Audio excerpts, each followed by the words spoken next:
यानी गुरुवार को पड़ रही है मार्गशीर्ष मास की पूर्णिमा तिथि। और दोस्तों, ये वह तिथि है जो मार्गशीर्ष मास में पड़ने वाली सबसे बड़ी तिथि है, क्योंकि यह गुरुवार के दिन पड़ रही है और इसका बहुत ही बड़ा और विशेष महत्व होता है। पूज्य गुरु जी ने कहा है कि अगर कभी भी मौका लग जाए और मार्गशीर्ष महीने की पूर्णिमा तिथि गुरुवार को पड़ जाए तो आप लोगों को 7 चने की दाल वाला उपाय तो अवश्य ही करना चाहिए। इन दोनों का संयोग बहुत ही कम आता है। इसी के साथ में गुरु अपनी शिव पुराण कथा में बताया है कि इस दिन आपको 7 चने की दाल वाला उपाय तो आपको अवश्य ही करना चाहिए, क्योंकि ऐसा दिन पूरे साल में सिर्फ एक ही बार आता है।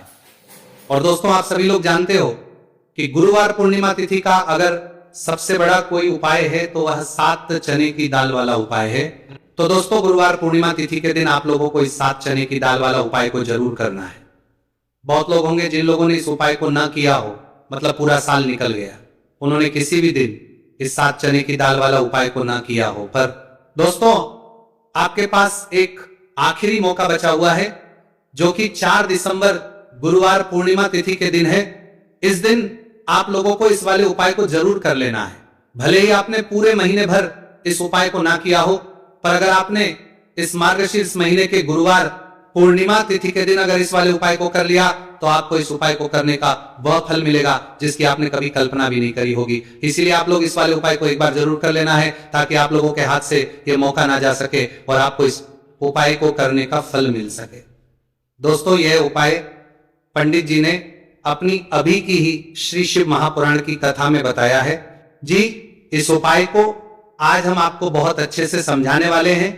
इस वीडियो को देखने के बाद इस उपाय को समझने के आपको कोई और वीडियो को देखने की जरूरत नहीं पड़ेगी। तो चलिए दोस्तों, उपाय को शुरू करते हैं।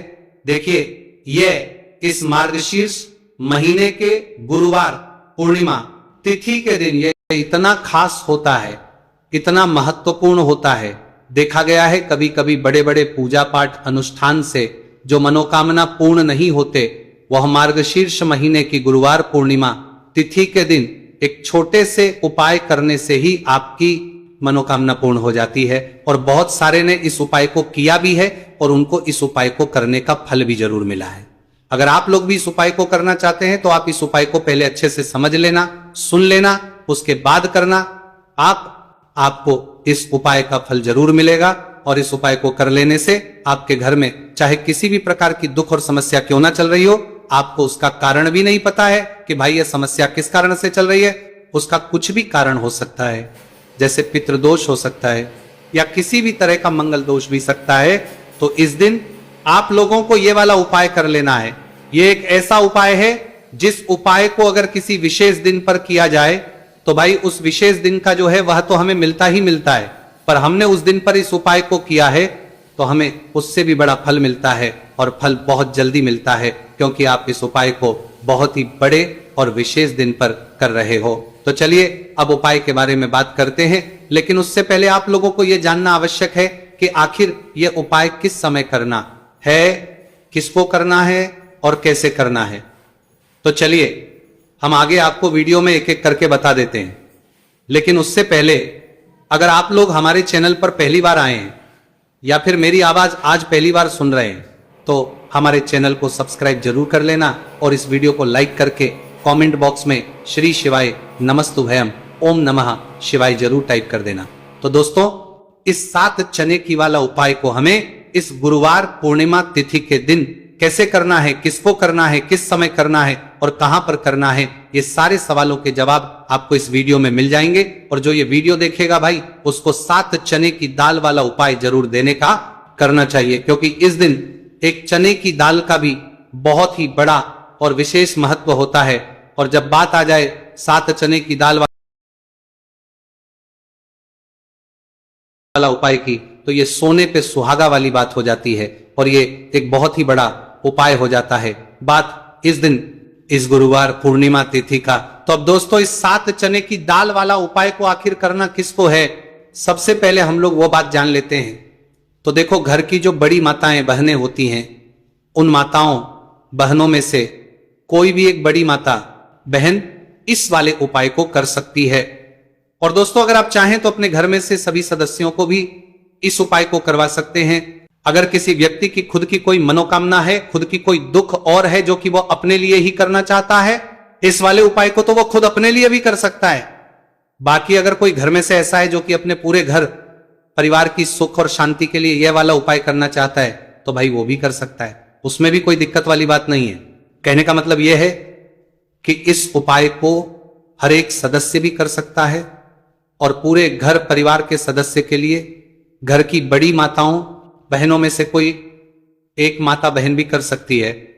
माताएं बहनें अगर घर में उपस्थित ना हो या वो उपाय ना कर पा रही हो, तो फिर घर का कोई बड़ा सदस्य भी इस 7 चने की दाल वाला उपाय को कर सकता है, चाहे फिर वो पुरुष ही क्यों ना हो, उसमें कोई भी दिक्कत वाली बात नहीं है। उसके बाद में दोस्तों जो अगला प्रश्न निकल कर आता है वो ये आता है इस उपाय को लेकर कि आखिर इस उपाय को हमें किस समय करना है, सुबह के समय करना है कि शाम के समय करना है। तो देखो, इस वाले उपाय को आप लोग सुबह के समय भी कर सकते हो और शाम के समय प्रदोष काल में भी करते हो। अब अगर आप पूछो कि भाई सबसे उत्तम समय कौन सा रहेगा इस 7 चने की दाल वाला उपाय को करने का, तो हम आपसे बस यही कहेंगे कि इस उपाय को आप सुबह के समय करेंगे तो ज्यादा बेहतर होगा। बाकी अगर प्रदोष काल शाम के समय भी करेंगे तो भी अच्छा होगा, उसमें कोई भी दिक्कत वाली बात नहीं है। तो अब दोस्तों जो अगली सबसे बड़ी और महत्वपूर्ण बात आती है वो ये आती है कि सुबह अगर हम उपाय को, तो हमें कितने बजे से लेकर कितने बजे तक के बीच में करना है, और शाम के समय प्रदोष काल में करेंगे तो हमें कितने बजे से लेकर कितने बजे के बीच में करना है। तो देखो, सुबह जितनी जल्दी हो सके आप उपाय को करने की कोशिश करना। बाकी अगर किसी कारणवश लेट भी हो जाओ, थोड़ी देर भी हो जाए, तो 10 या 11 बजे तक भी आप उपाय कर लेना, पर 12 बजे से ज्यादा देरी ना हो, ठीक है, इस बात का ध्यान रखना। उसके बाद दोस्तों अगर शाम के समय प्रदोष काल की बात करें, प्रदोष काल का जो समय है होता है वो शाम के 6 बजे से शुरू हो जाता है। मतलब शाम के 6 बजे से लेकर 7 बजे के बीच का जो समय होता है, यह समय प्रदोष काल का समय होता है। तो आप इस उपाय को 7 या 8 बजे के बीच में भी कर सकते हो। मतलब शाम के 6 बजे से रात 8 बजे के बीच में आप कभी भी इस वाले उपाय को कर सकते हो, उसमें कोई भी दिक्कत वाली बात नहीं। चलिए जानते हैं उस विशेष उपाय के बारे में। देखिए दोस्तों, पूज्य गुरुजी की कथा के अनुसार ही इस उपाय को आपको बहुत ही विस्तार से समझाने का प्रयास करेंगे, लेकिन उससे पहले वीडियो को लाइक करें।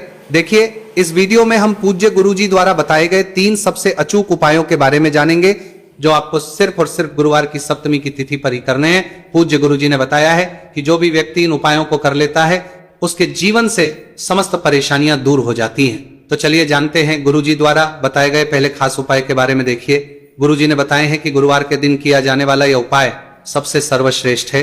इस उपाय के लिए आपको मात्र 1 लोटा शुद्ध जल लेना है। जल आपको तांबे के पात्र के अंदर लेना है। इसी के साथ में आपको मात्र 1 गुड़ का टुकड़ा लेना है और इसी के साथ में आपको लेनी होगी 7 की दाल। देखिए, चने की दाल को लेते समय ध्यान रखना है कि यह खंडित नहीं होनी चाहिए। ये चने की दाल जब भी हम गुरुवार के दिन शिवलिंग पर अर्पित करते हैं तो इससे हमारे जीवन के बड़े से बड़े संकट समाप्त होते हैं। अगर हमारे हाथ में धन प्राप्ति की लकीरें नहीं हैं, अगर हमारे जीवन में दुर्भाग्य के अलावा कुछ है ही नहीं, तो गुरुजी ने कहा है कि हम इस व्यासपीठ से आपको यकीन दिलाते हैं कि गुरुवार के दिन जब भी आपकी दाल वाला ये उपाय करते हैं तो इससे महादेव आपके हाथ की लकीरों को भी परिवर्तित कर देते हैं। तो दोस्तों, ये तीनों ही सामग्री लेकर के आपको पहुंच जाना है भगवान शिव के मंदिर में। देखिए, गुरुजी ने बताया है कि इस उपाय को आप सुबह से लेकर के शाम तक किसी भी समय कर सकते हैं। देखिए, शिव मंदिर पहुंचने के बाद आप जो 1 गुड़ का टुकड़ा लेकर के गए हैं, सबसे पहले तो आपको उसे जल के पात्र के अंदर डाल देना है और आपको महादेव का स्मरण करते हुए ये 1 लोटा जल धीरे धीरे शिवलिंग पर अर्पित करते जाना है। साथ ही साथ आपको श्री शिवाय नमस्तुभयम इस मंत्र का भी जाप करते रहना है। कम से कम 11 बार आपको इस मंत्र का जाप अवश्य करना है। अब दोस्तों, आपके पास जो चने की दाल है उन्हें आपको एक एक करके शिवलिंग पर अर्पित करते जाना है। चने की दाल आप एक एक करके भी समर्पित कर सकते हैं और एक साथ भी शिवलिंग पर अर्पित कर सकते हैं। देखिए, चने की दाल को समर्पित करने के बाद आपको बृहस्पति शवर महादेव से प्रार्थना कर लेनी है कि हमारे जीवन में जो भी संकट समस्या चल रही है, हम जो भी कार्य करते हैं उसमें हमें बार बार असफलता मिलती है, रुकावटें संकट जीवन में लगातार बने हुए हैं, चारों तरफ से सिर्फ और सिर्फ निराशा ही हाथ लग रही है, तो अपने दुर्भाग्य को दूर करने के आपको बृहस्पति शवर महादेव से प्रार्थना कर लेनी है। पूज्य गुरुजी ने कहा है कि इस गुरुवार के दिन ये चमत्कारी उपाय करके देख लेना और आप स्वयं देखेंगे कि 1 या 2 महीने के अंदर आपके जीवन का जो दुर्भाग्य है वो समाप्त होना प्रारंभ हो जाएगा। अब दोस्तों हम जान लेते हैं दूसरे विशेष और चमत्कारी उपाय के बारे में। देखिए, इस उपाय के लिए आपको मात्र एक तुलसी जी की लकड़ी लेनी होगी। अगर आपके पास पहले से ही तुलसी जी की लकड़ी है तो उसका उपयोग आप कर सकते हैं, और यदि आपके घर में तुलसी जी का पौधा सूखा हुआ है तो वहां से भी आप तुलसी जी की मात्र एक लकड़ी ले सकते हैं। देखिए, इस उपाय के लिए आपको मात्र एक मिट्टी का दीपक लेना है। इसमें आपको शुद्ध घी का प्रयोग करना है और इस दीपक के अंदर आपको ये जो तुलसी जी की लकड़ी है इसे रख देना है। इस लकड़ी को आपको पूरा घी के अंदर डुबो देना है, चारों तरफ अच्छे से घी लगा देना है और आपको इस दीपक के अंदर इस लकड़ी को रख लेना है। देखिए, यदि आपको ऐसा लगता है कि तुलसी जी की जो लकड़ी है वो बहुत ही जल्दी से जल जाती है तो आपको एक कार्य करना है। आपने जो तुलसी जी की लकड़ी ली है उस पर आपको पूरी पर अच्छे से रुई लपेट देना है, यानी कि कॉटन जो होती है उसे अच्छे से लपेट देना है जिससे कि ये जो लकड़ी है दिखाई ही ना पड़े। तो इस लकड़ी के ऊपर आपको लपेट लेनी है। अब इसी लकड़ी के ऊपर जो आपने रुई लपेटी है उस पर आपको अच्छे से घी लगा लेना है और उस दीपक के अंदर आपको इसे डाल देना है। अब देखिए, इस दीपक को आप भगवान विष्णु के वहां पर भी प्रज्वलित कर सकते हैं या फिर भगवान विष्णु के किसी भी स्वरूप के सामने आप इसे प्रज्वलित कर लेना है सकते हैं, या फिर आपके घर में जो माता तुलसी जी का पौधा है वहां पर भी इस दीपक को आप प्रज्वलित कर सकते हैं। पूज्य गुरु जी ने कहा है कि जो भी व्यक्ति इस 4 दिसंबर 2025 गुरुवार की पूर्णिमा तिथि पर यह तुलसी जी की लकड़ी का दीपक प्रज्वलित कर देता है तो उसके जीवन में कभी भी धन संपदा की कमी नहीं होती है। देखिए, ये जो उपाय है आपने कार्तिक में पूर्णिमा तिथि पर किया होगा, लेकिन इस बार मार्गशीर्ष मास की पूर्णिमा तिथि है। गुरुवार के दिन, गुरुवार का दिन भगवान विष्णु को समर्पित होता है और ये जो दीपक है हम विशेषकर भगवान के निमित्त ही प्रज्वलित कर रहे हैं। तो इस दीपक को आप इस महीने की गुरुवार की पूर्णिमा तिथि पर भी प्रज्वलित कर सकते हैं। देखिए, ये जो दीपक है विशेषकर आपको शाम के समय यानी कि सूर्यास्त के बाद ही करना है। अब दोस्तों हम जान लेते हैं गुरुजी द्वारा बताए गए तीसरे बहुत ही चमत्कारी और विशेष उपाय के बारे में। देखिए, इस उपाय के लिए आपको एक बेलपत्र लेनी है और इसी के साथ में आपको 2 शमी पत्र लेना है। देखिए, आप जो बेल लेंगे वो कहीं से भी खंडित नहीं होनी चाहिए, इस बात का आपको विशेष रूप से ध्यान रखना है।